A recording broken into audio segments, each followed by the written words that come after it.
Hi everybody, Dan here again. Just want to talk about efficient follow-up. Follow-up is really important and critical when it comes down to sales.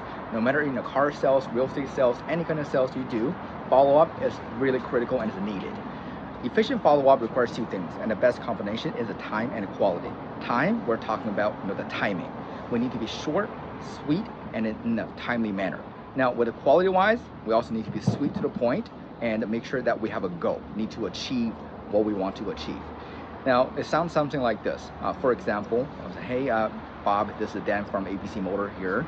Just want to do a quick follow-up with you and see where things are. Do you have a quick minute? Or it could be, hey, Bob, this is Dan from ABC Motors. The traffic is bad today. I hope it didn't affect you as much. Speaking of which, would you have a quick minute for us to talk? Stuff like this is really important. Sometimes customer asking, maybe you follow up a little bit too much, or salesperson saying that I don't know if I should follow up again. In my opinion, as long as I have a good reason to, and that good reason is something you find no matter from today's topic, from the news, from anything that you guys can discuss about with the customer, as long as they feel interested, relevant, that's always a good topic to talk about, and you can follow up with that reason.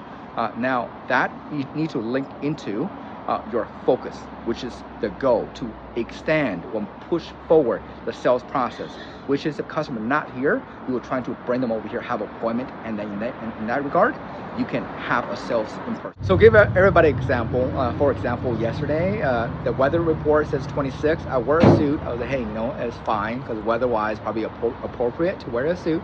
It was super hot. So when I called the customer yesterday, I was like, hey, I wear a suit today for the weather report, and then it's a 31 degree. I'm like, so hot. Customer, yeah, 31 degree, probably not a good weather to wear a suit. I was like, yeah, I 100% agree. And then that being said, have you spoken to your wife about this car yet? He said, yeah, I did. And then that's how we continue on the conversation. So follow up sometimes, you got to remember, focus on the people first, the time and quality. Now those need to be in place as well, but people first. And then another conversation, I guess, when I'm driving over here this morning, the traffic was really bad. So when I called the customer, I was like, hey, the traffic in the morning, it's just insane. From Route 90 or Route 99, I don't know what do people do. And everybody agree, the traffic is insane. Either you leave earlier or you leave later.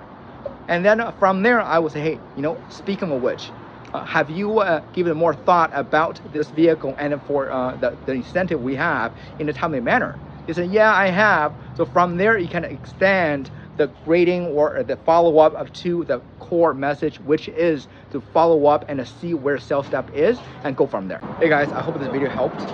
Now, don't forget to like and subscribe for more content and more sales tips.